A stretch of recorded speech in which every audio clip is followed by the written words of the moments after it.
Good evening.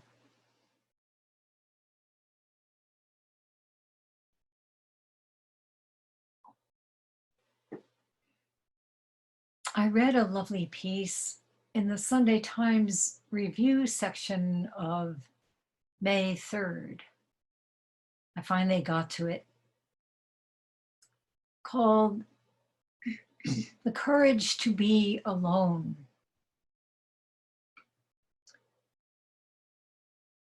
The author, Megan Craig,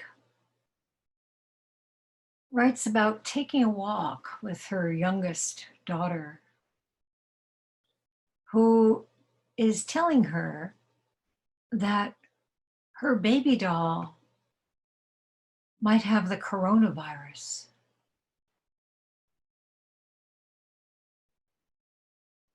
Craig is trying to listen, but she finds that her mind is preoccupied. And in that preoccupation, she's reminded of William James's essay titled On a Certain Blindness in Human Beings, in which he writes of the difficulty of being fully present to another person's life.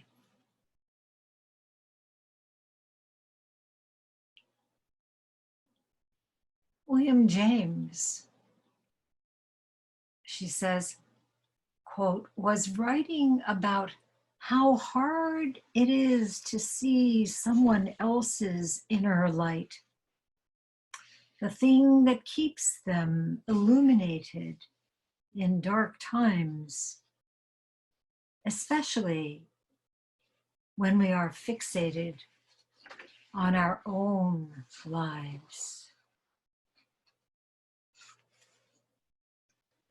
This condition, this certain blindness, as James put it, is something I think we human beings fall into when old patterns of self-absorption take over. The simple core practice of Buddhism is to sit and face what comes with courage and equanimity.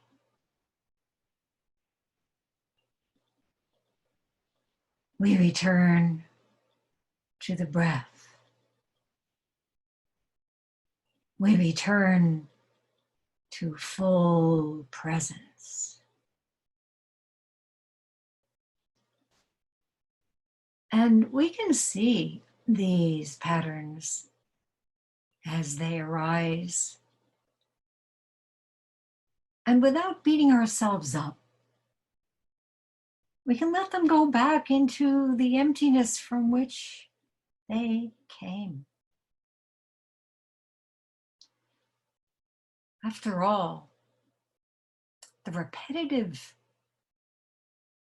reactions that have formed such deep grooves in our consciousness,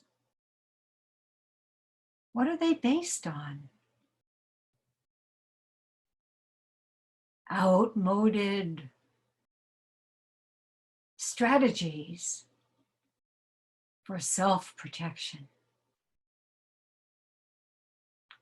And when we fixate upon them, we create a self-identity with them.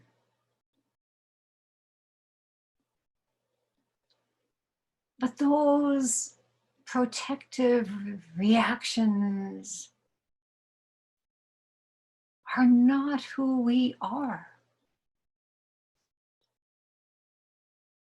Our true self needs no protection, for it is not subject to birth and death.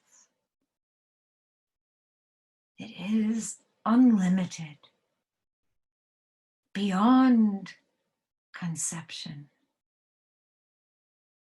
It is our own inner light, our inner life.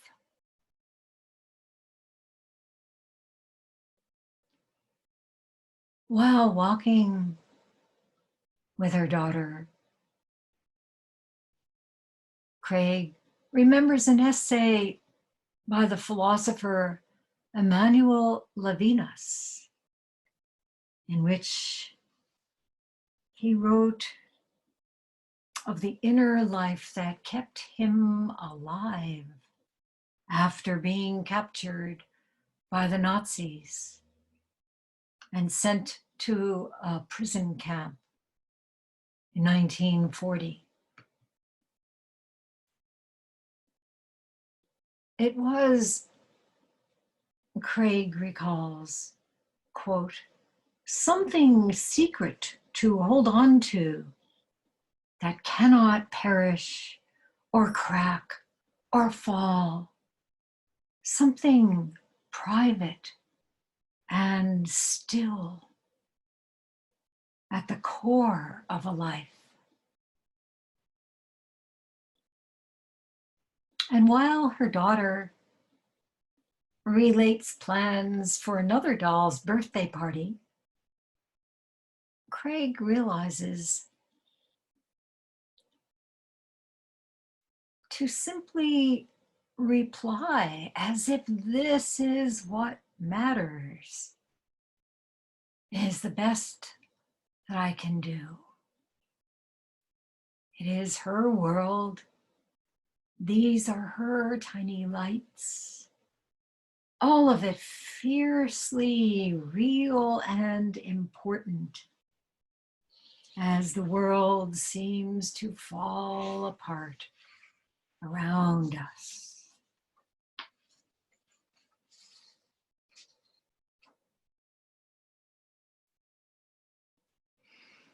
Well, this is what our practice calls us to do, right?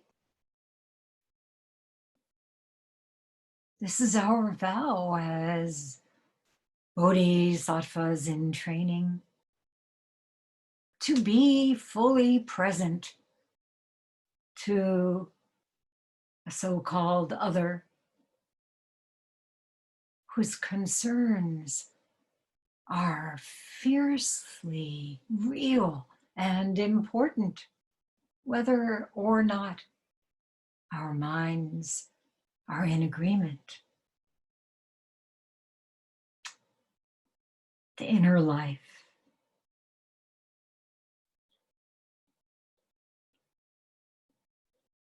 The inner light is beyond perspective or view, beyond preference or condition.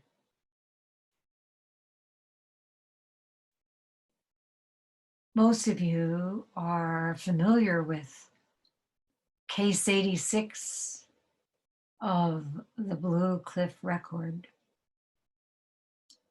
Ummon Buden Zenji said, each of you has your own light. If you try to see it, everything is darkness. What is your own light?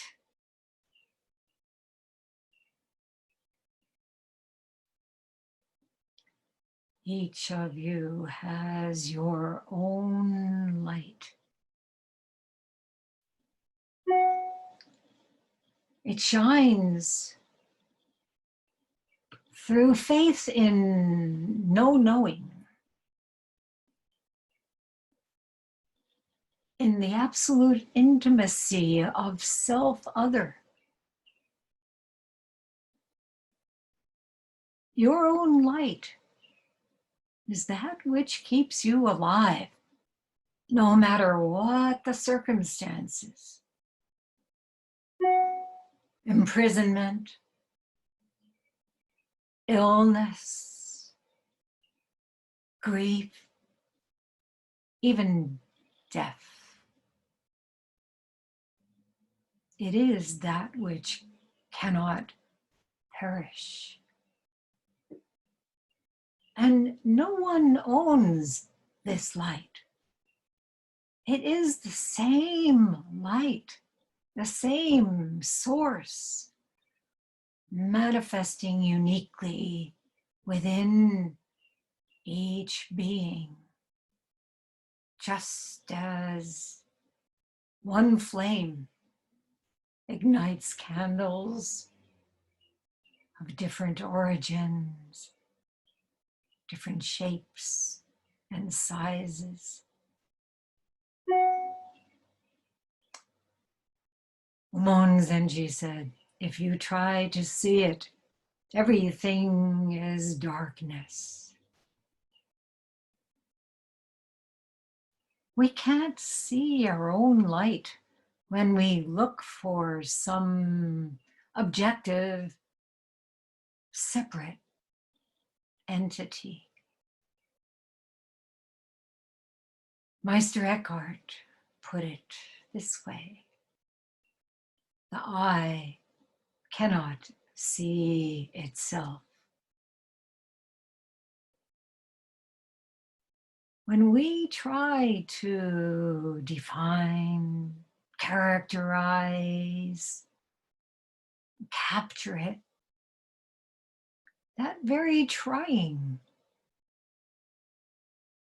gets in the way and shutters the light, and we fall into separate selfhood and become blind.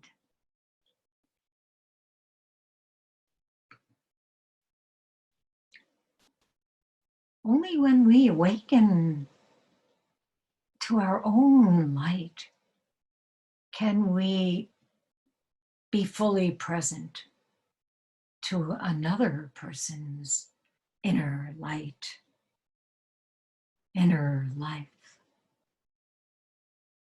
Only then can we respond fully with nothing in the way.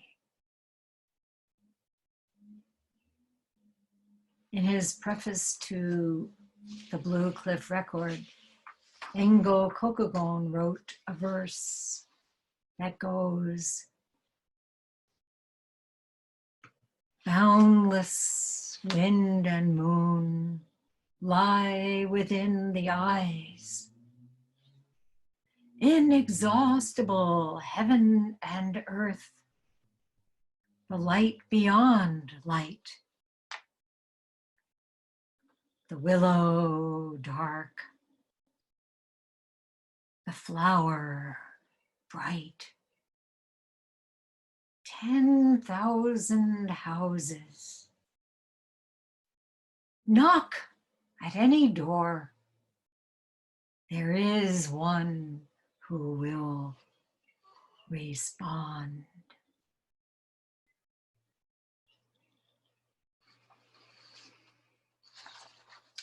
So Master Ummon asked, what is your own light? What is this light beyond light that Engo spoke of in that poem? Everyone has this light within the eyes, not apart from them.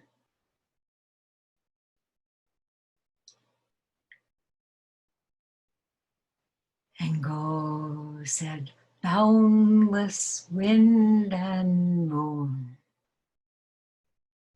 inexhaustible heaven and earth, within the 10,000 things, willow, dark, flower, bright, the 10,000 houses. Knock on any door.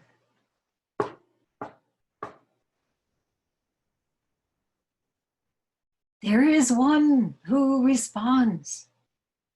There is one who is ready, who has realized the eye within the eyes. Who is it? You are here to experience it. For the sake of all beings, you must awaken to that one shining alone, who is no other than you, your true self, responding.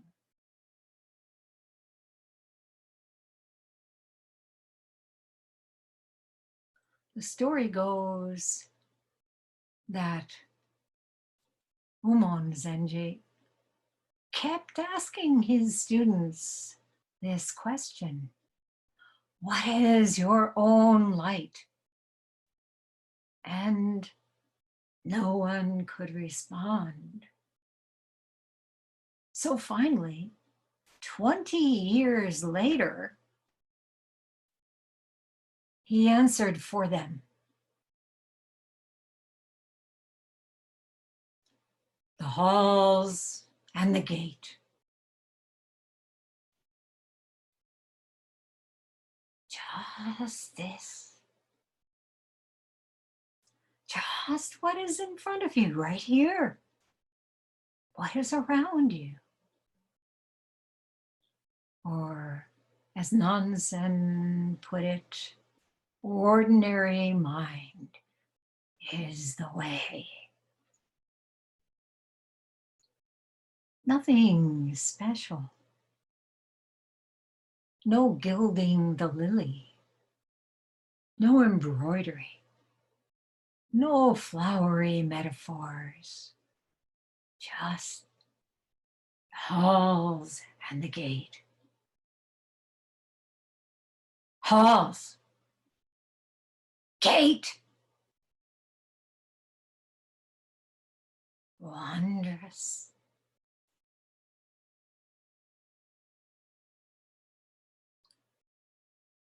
The light is shining everywhere. If we have eyes to see. Look, each of you now in your own room, your halls, your gate.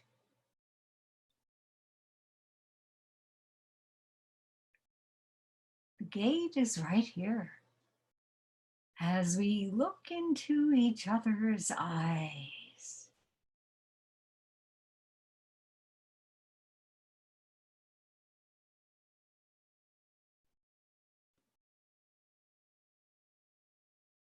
and the gate is always wide open.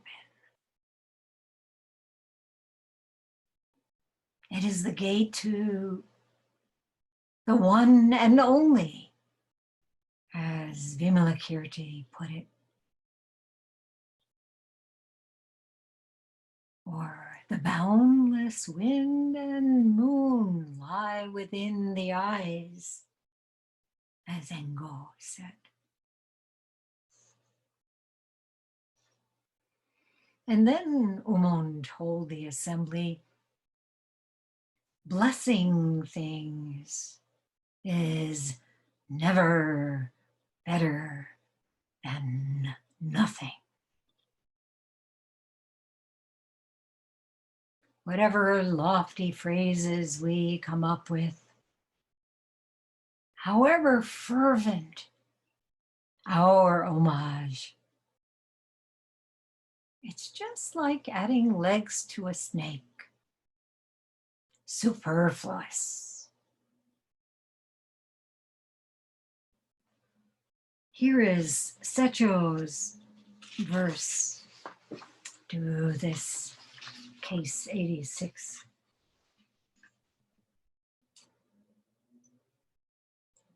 It illuminates itself. Absolutely bright. He gives a clue to the secret. Flowers have fallen. Trees cast no shadows. How can you not see if you look? Seeing is non-seeing. Non-seeing is seeing. Facing backward on the ox, you ride into the Buddha hall.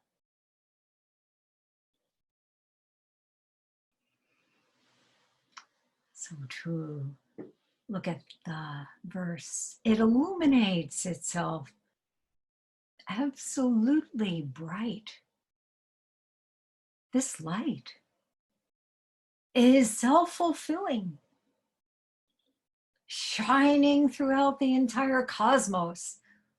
Light, shining on light. This is the boundless activity of a bodhisattva. You are permeated by it through and through. But you must experience this.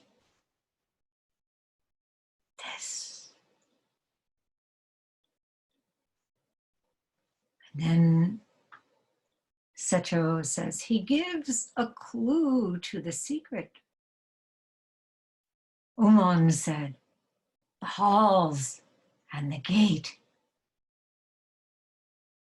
without exception, everywhere, the secret is shining right before her eyes. Then flowers have fallen, trees cast no shadows. Nothing obscures this absolute brightness. All is revealed as it is now. So and Roshi used to say. But if you try to see it, you are lost in the darkness of ignorance. When you simply look without trying, what is that? Zazen. Not seeking for something outside that you think you lack. Just seeing. Becoming a seeing eye. A seeing eye dog for the blind. Isn't this true compassion? vow in action.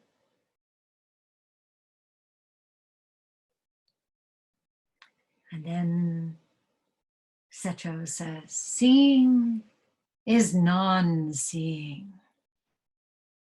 Non-seeing is seeing. Our usual way of seeing is scrutinizing, searching for what will be of benefit, what's useful, looking around outside ourselves for some useful thing, someone else's experience. What happens? This thrusts you right back into blindness. But entering into the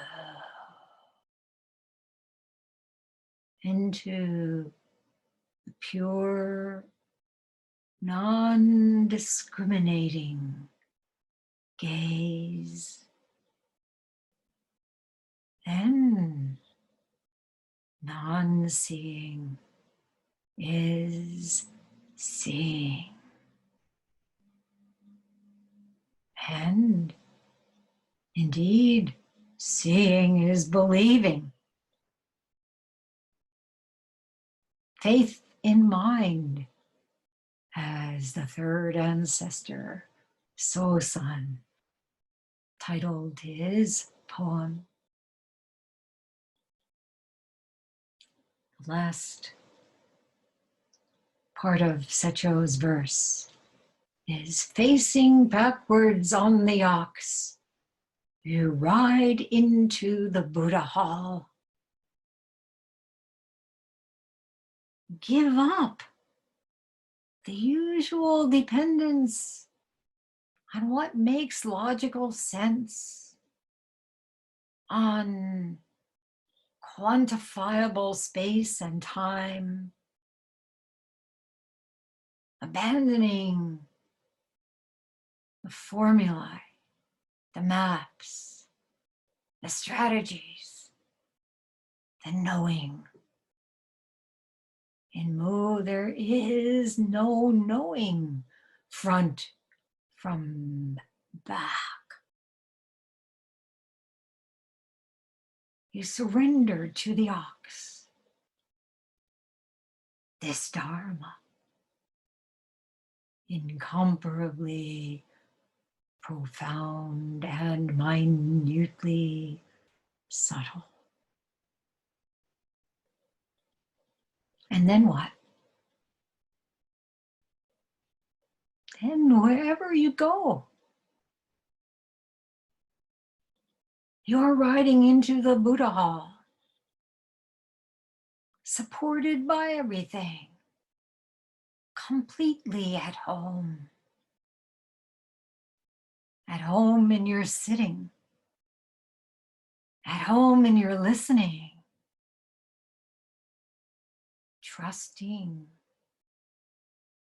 in your own light.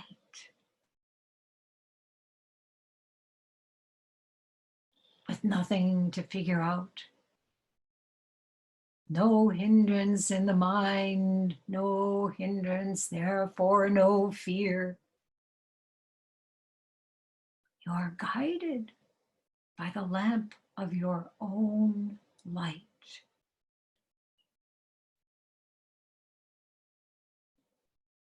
So have the courage to be alone, as Craig titled her piece, in this all one, interconnected moment.